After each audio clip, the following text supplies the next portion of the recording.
आई दीदी लो बहुत दर्द भराई शिव चर्चा बा। कैसे एगो शिष्या आसन लगा दिल रहता शिव गुरु के शिव चर्चा कहवा तरी सब कुछ तैयार कर ले तरी तो कैसे का पुकार कर तरी। आई लो गीत के भाव से सुनो लो। पहले तनी महादेव जी के जगा ले जाए। हर हर महादेव, मैया भवानी की, हमारे सनातन धर्म की सभी देवी देवता को चरणों में प्रणाम बा। सभी गुरु भाई बहनों के चरणों में प्रणाम बा। हमारा नमस्कार करी लो। आई में जौन गलती हुई माफ करी लो। आई लो हमों को फुल सपोर्ट करी लो। एगो शिष्या बना के तन सब्सक्राइब कर दिल करी लो, लाइको ना करे नी लो। आई लो कैसे आसरा लगा के नहा धो के तैयार होके बैठा रहा तड़ी तो कैसे पुकारा तड़ी। आई लो एगो शिष्या आसरा लगा के बटिया जो ही हो हमार गुरु नाही आइले। आसरा लगा के बटिया जो ही हो हमार गुरु नाही आइले। गुरु नाही आइले हो, गुरु नाही आइले।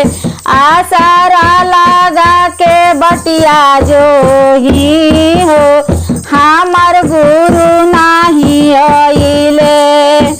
आसरा लगा के बटिया जो ही हो हमार गुरु नाही आइले।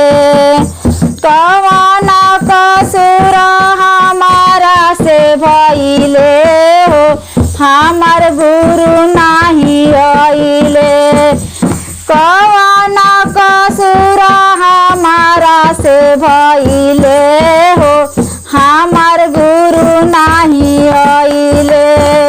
अब वो अपने गलती दे तड़ी कि माने हमसे कौन कसूर हो गइल बा कि हमार गुरु जी ना आए नहीं अच्छा नहीं खेला गत। आसरा लगा के बटिया जो ही हो हमार गुरु नाही आइले। आसरा लगा के बटिया जो ही हो हमार गुरु नाही आइले। अब देखी लो आगे का बा। भंगिया धतुरावा के भोगावा लगवनी। भंगिया धतुरावा के भोगावा लगवनी। भोगावा लगवनी हो भोगावा लगवनी। कहाँ जाके लइले आसनावा हो हमार गुरु नाही आइले।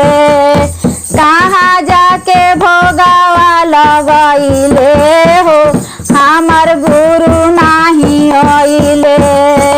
भंगिया धतुरावा के भोगावा लगवनी। भोगावा लगवनी हो भोगावा लगवनी। कहाँ जाके भोगावा लगइले हो हमार गुरु नाही आइले। कहाँ जाके भोगावा लगइले हो हमार गुरु नाही आइले। आसरा लगा के बटिया जो ही हो हमार गुरु नाही आइले।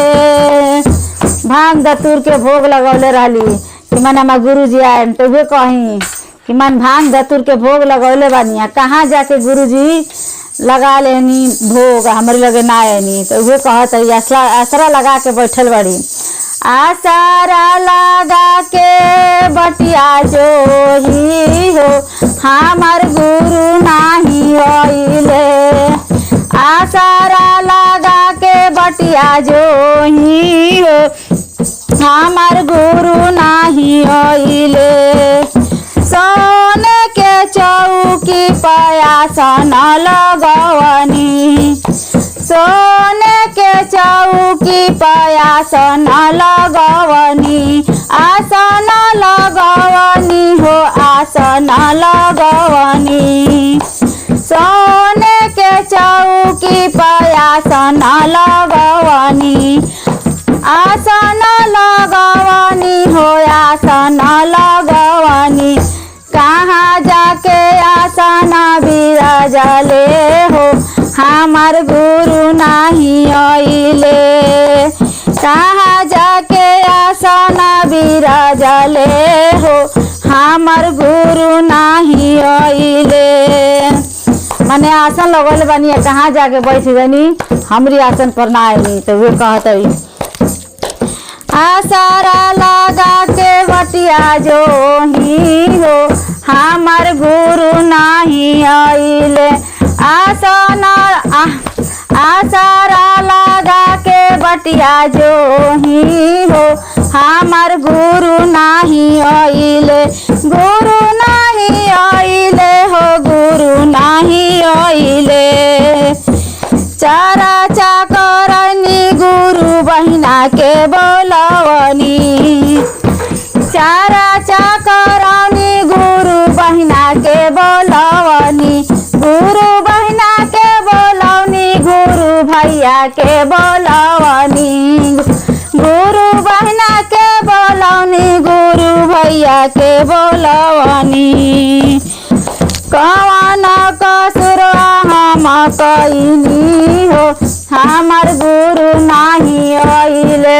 कवन कसुरवा हम कइनी हो हमर गुरु नाही आइले। आसारा लगा के बटिया जो ही हो हमर गुरु नाही आइले। आसारा लगा के बटिया जो ही हो हमर गुरु नाही आइले। कवन कसुर हम कइनी हो हमर गुरु नाही आइले। कवन कसुर हम कइनी हो हमर गुरु नाही आइले। आसारा लगा के बटिया जो ही हो हमर गुरु नाही